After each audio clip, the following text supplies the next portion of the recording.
Thank you very much. What an honor. You know, they just gave me this beautiful jacket. They said, "Here, Mr. President, please take this home."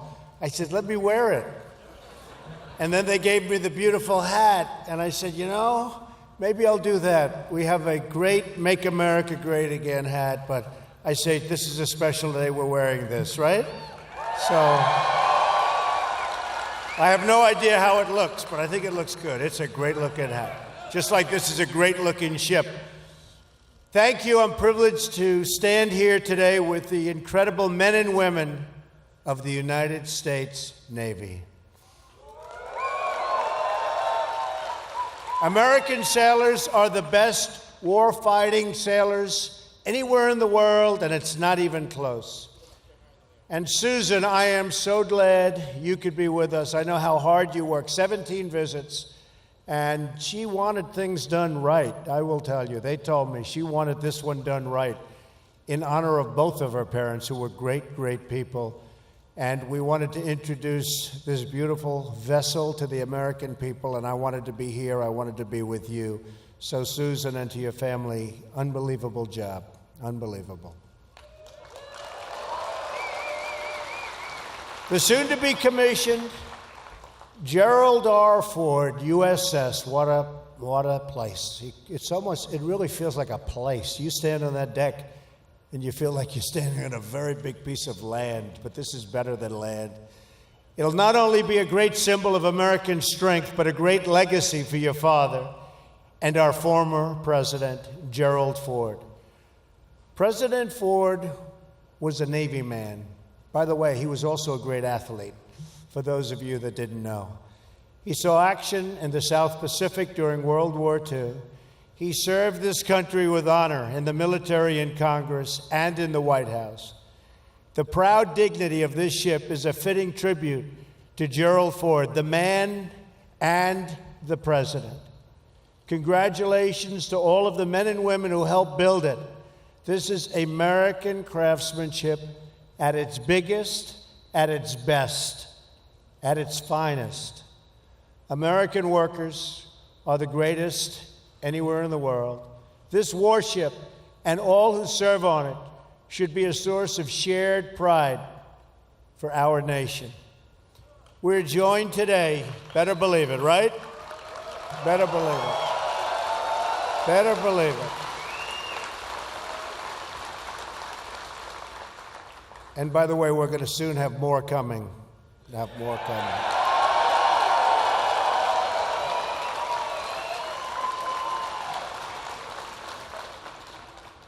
We are joined today by General Mattis, now Secretary Mattis. Where is he?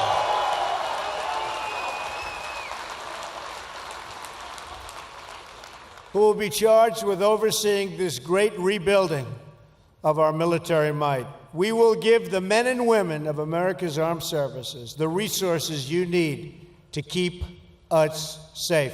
We will have the finest equipment in the world, planes, ships, and everything else. We are going to have, very soon, the finest equipment in the world.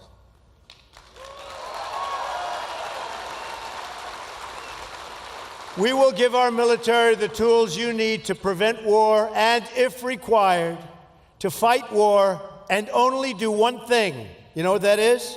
Win. Win. We're going to start winning again. Admiral John Richardson, Chief of Naval Operations, is with us today as well. Great gentleman. Admiral, we're going to ensure our Navy has the resources, personnel, training, and equipment, the kind of equipment that you need. So congratulations, Admiral, and a lot more is coming.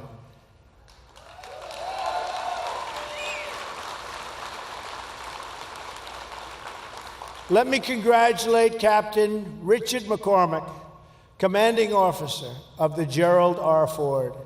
This ship will make an extraordinary addition to the fleet, like no other. Anywhere in the world, there's nothing like this. It represents the future of naval aviation. I have no greater privilege than to serve as your Commander-in-Chief and the Commander-in-Chief of the men and women of the United States military. Great people. Great, great people.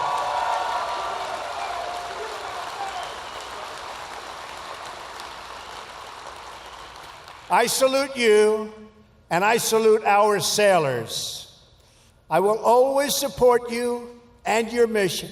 I will never, ever let you down. And I also have to recognize Mike Petters, President and CEO of Huntington Ingalls Industries, along with Matt Mulheron, President of Newport News Shipbuilding. They won't let you down either. They're not going to let you down either.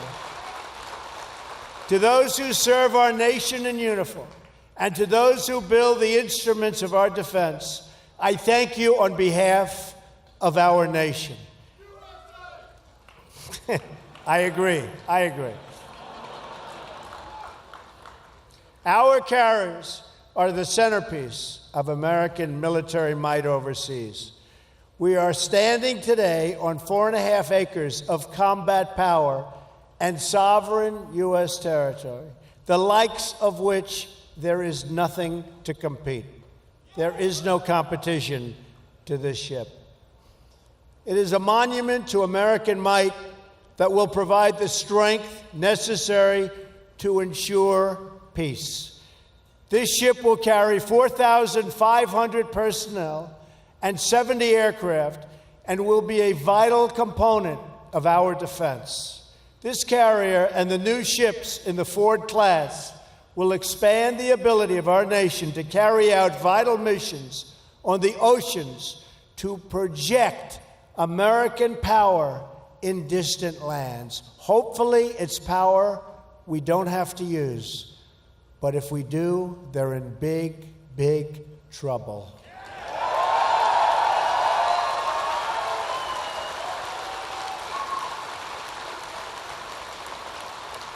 This great aircraft carrier provides essential capabilities to keep us safe from terrorism and take the fight to the enemy for many years in the future.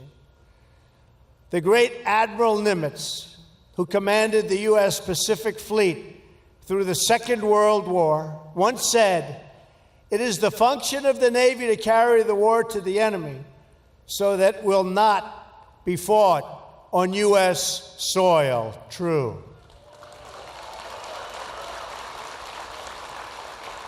And it was under Admiral Nimitz's command 75 years ago this June that the Navy did just that.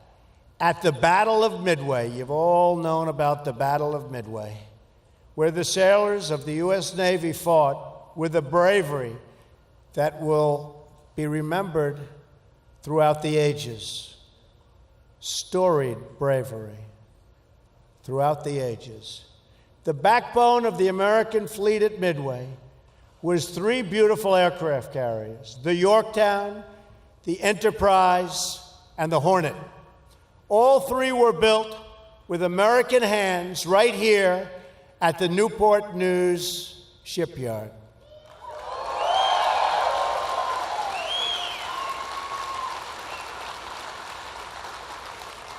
At Midway, America was greatly outnumbered by, a lot. And its fleet badly damaged. But the heroic deeds changed the course of history. Many brave Americans died that day, and through their sacrifice, they turned the tide of the Pacific War. It was a tough tide. It was a big tide. It was a vicious tide, and they turned it.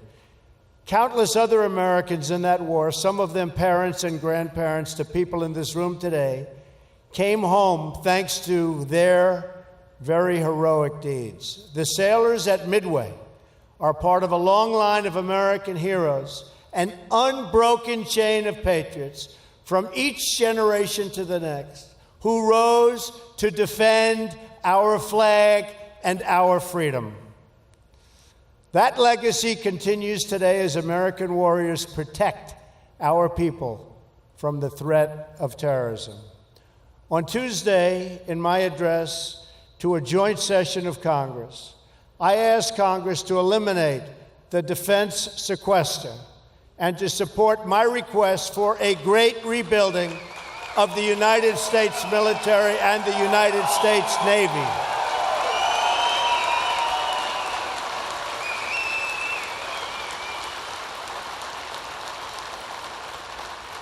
After years of endless budget cuts that have impaired our defenses, I am calling for one of the largest defense spending increases in history. And by eliminating the sequester and the uncertainty it creates, we will make it easier for the Navy to plan for the future and thus to control costs and get the best deals for the taxpayer, which, of course, is very important, right? Got to get a good deal. We don't make a good deal, we're not doing our job. The same boat for less money, the same ship for less money, the same airplanes for less money. That's what we're doing. That's what we're doing. It means we're going to get more of them, and we can use them. Our military requires sustained, stable funding to meet the growing needs placed in our defense. Right now, our aging frontline strike and strike fighters, the whole aircraft, many, many aircraft, are often more likely to be down for maintenance than they are to be up in the sky. Our Navy is now the smallest it's been since, believe it or not, World War I. Don't worry. Going to soon be the largest it's been. Don't worry. Think of that. Think of that.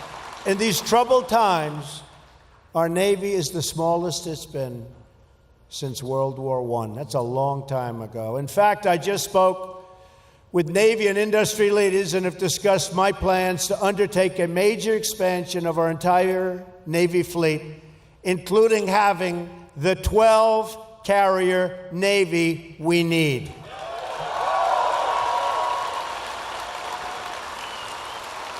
We also need more aircraft, modernized capabilities, and greater force levels. Additionally, we must vastly improve our cyber capabilities.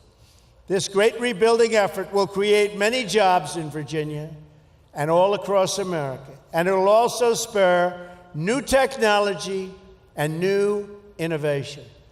America has always been the country that boldly leads the world into the future, and my budget will ensure we do so and continue to do exactly that. American ships will sail the seas. American planes will soar the skies. American workers will build our fleets.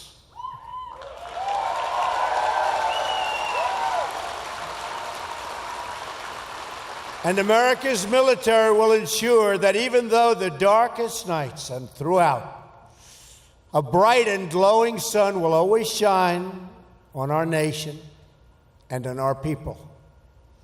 Our Navy is great. Our Navy is great. Our people are great. Great.